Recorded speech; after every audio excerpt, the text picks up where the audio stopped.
दोस्तों, आज हम बात करेंगे भारत के ऐसे क्रांतिकारी की जिसका नाम आते ही राजनीति शुरू हो जाती है।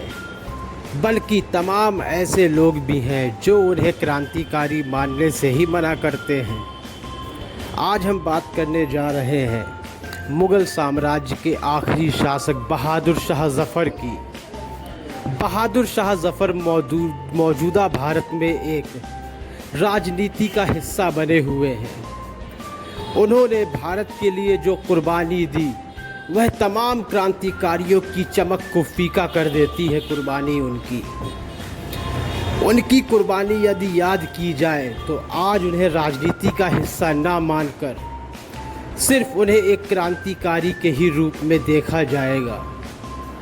भले ही उनका वास्ता एक राजघराने से था, लेकिन 1857 के विद्रोह में उन्होंने जो क्रांति का बिगुल बजाया, शायद उसे सदियों तक याद किया जाएगा। 1857 में अंग्रेज़ों के खिलाफ एकमात्र ये ऐसा ही क्रांतिकारी था जिसने एक सेना लेकर अंग्रेज़ों के खिलाफ मुहिम छेड़ दी। इस मुहिम में जहां तमाम भारतीय शामिल थे, वहीं राजपूतों ने 1857 के विद्रोह से अपने आप को दरकिनार किया। इस विद्रोह में इन क्रांतिकारियों को सफलता तो हासिल नहीं हुई, लेकिन अपना नाम इतिहास के पन्नों पर छोड़ दिया।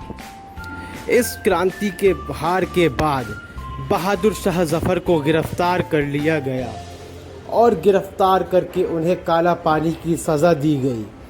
क्या मैं इसी कुर्बानी की बात कर रहा था? बिल्कुल नहीं, बल्कि उनके पुत्रों की भी हत्या अंग्रेज़ों के द्वारा कर दी गई। इस अजीम कुर्बानी को याद करे बगैर आज भारतीय राजनीति में बहादुर शाह ज़फ़र को निचले पायदान पर लिया जाया जा रहा है।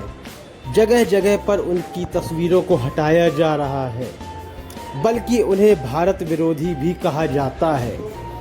लेकिन क्या इनकी यह कुर्बानी भारत के लिए नहीं थी?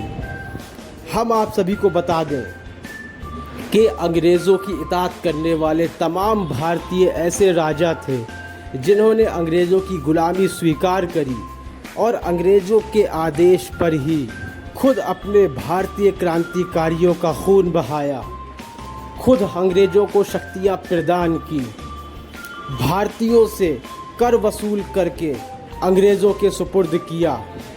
यह वह राजा थे। लेकिन बहादुर शाह ज़फ़र ने अंग्रेज़ों की गुलामी स्वीकार न करते हुए उनसे जंग लड़ी, उनके खिलाफ क्रांति की और 1857 के विद्रोह के महानायक बनकर सामने उभर कर आए। भले ही इस क्रांति में इन्हें हार का सामना करना पड़ा, लेकिन इस हार ने भी उनके नाम को और उनके साथ जुड़े अनेक क्रांतिकारियों को इतिहास के सुनहरे पन्नों पर लगा दिया। तो अब आप खुद ही बताएं कि क्या बहादुर शाह ज़फ़र को राजनीति का हिस्सा बनाया जाना चाहिए?